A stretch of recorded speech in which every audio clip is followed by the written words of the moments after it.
Talk some college football. ESPN.com senior writer, ESPN insider, national college football reporter Heather Dinich is a senior writer for ESPN covering college football, and coverage of the 2021 college football season kicks off this Saturday.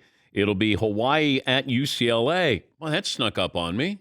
I was wondering, there's always that game in late August, and I guess this is the one, Hawaii at UCLA. Heather, kind enough to join us. Heather, thanks for joining us. Explain what this alliance is.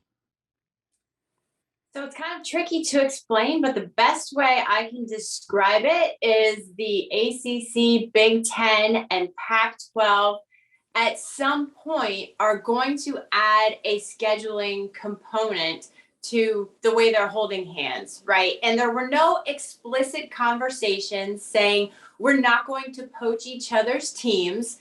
But this is a response to the shifting landscape in college athletics. It's not necessarily a direct response to the SEC becoming the first 16-team super conference, but it's really an alliance between, you'll continue to hear the phrase, like-minded institutions, right? There are research universities in those three leagues that are some of the most highly regarded. And this is a partnership saying, hey, let's share our resources and at some point become stronger in college football by figuring out how to work our schedules together. But I'm trying to understand that. At what point you have built-in rivalries with these conferences, out of conference as well.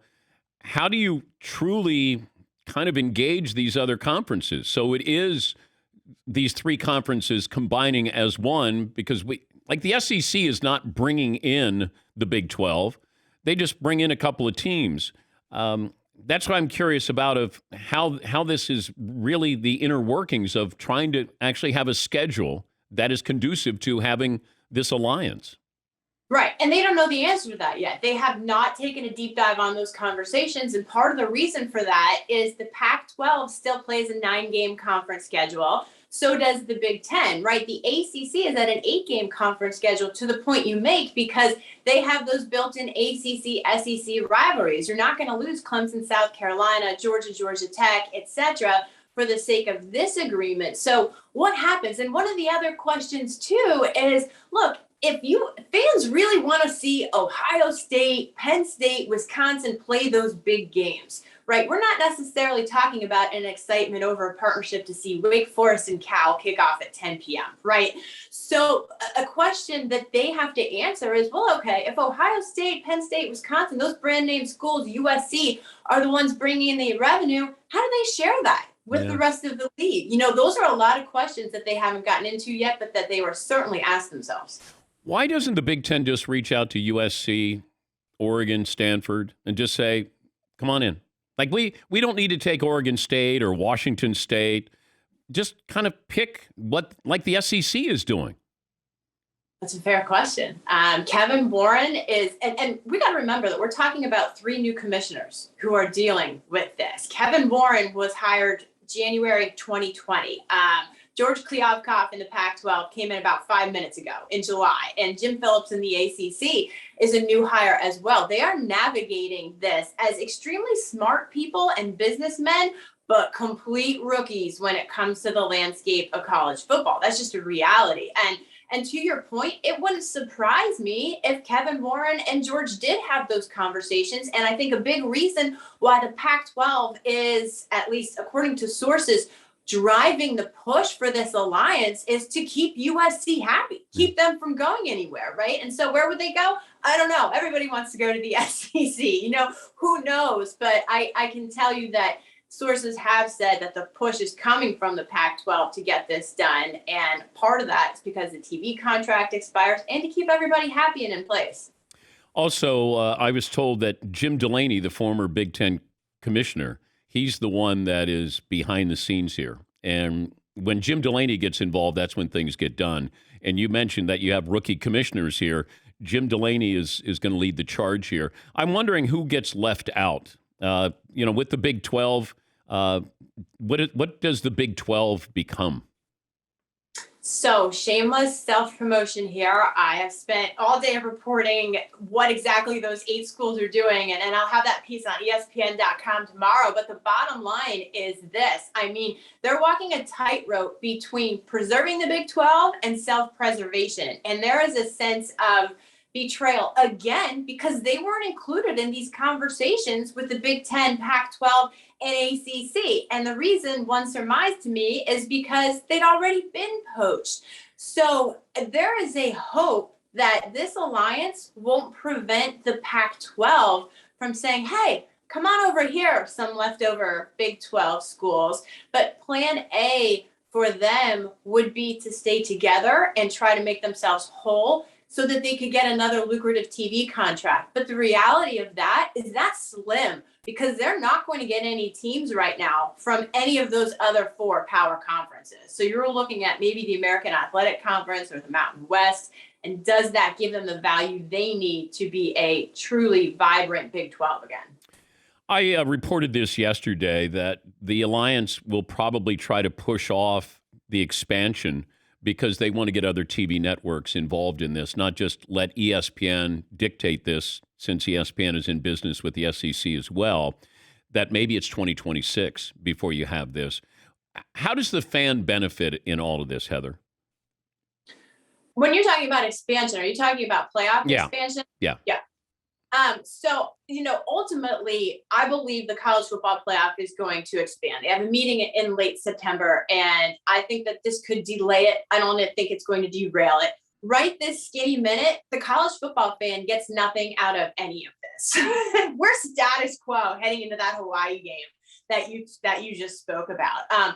In the long run, I think the college football fan benefits this from there's going to be more inclusion in the college football playoff, whether it's 8, 10, 12, whatever they wind up settling on, there's going to be more inclusion. I think that's what fans want to see. And 2, I think you're going to see better football games. There is a scheduling push. I mean, regardless of whether or not you get automatic qualifiers and conference champions are in, there's still a selection committee component to this.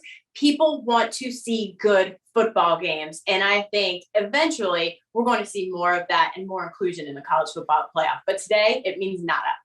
And I've been talking about this for years, where college football is eventually going to adopt the NFL model. But I'm also wondering about the Premier League.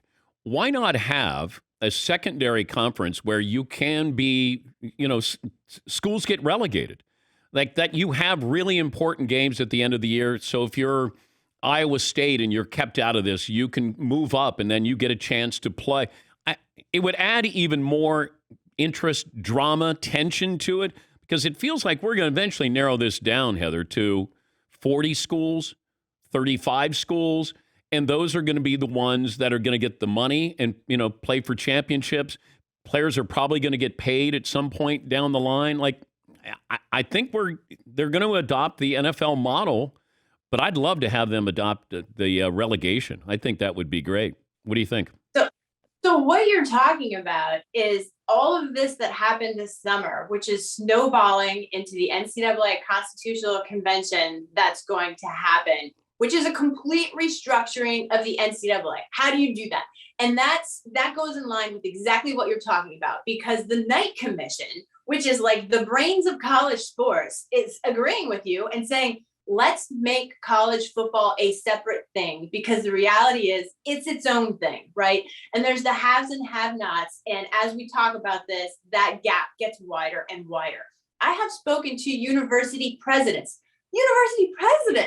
who have said, yeah, an NFL light model is possible. Nobody knows what's going to happen and what this will look like. But this 16-team SEC Super Conference, that's real. What does it mean? And I think time will tell, but I think there's certainly a point that the NCAA, the Supreme Court, and name, image, and likeness, you can't rule this stuff out because it's real and it's happening, but it goes to the restructuring and the governance of the NCAA and what that looks like. That leaves us with Notre Dame, Heather. What does Notre Dame do?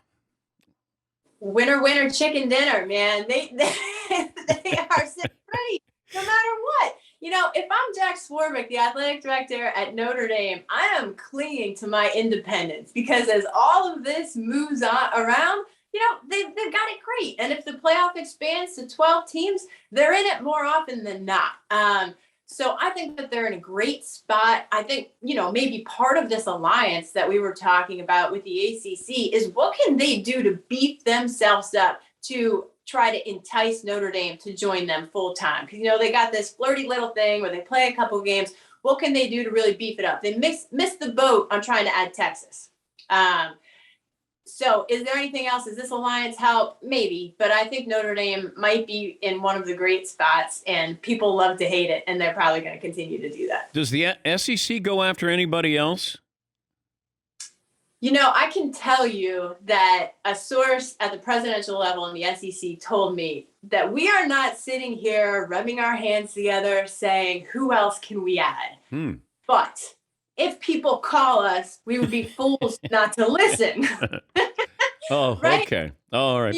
So we're not poaching, but if they want to be poached, then we're open for business. Right. But it's important to remember in the ACC, their grant of rights, which again is another thing that goes back to this alliance, I think their TV deal is through 2035.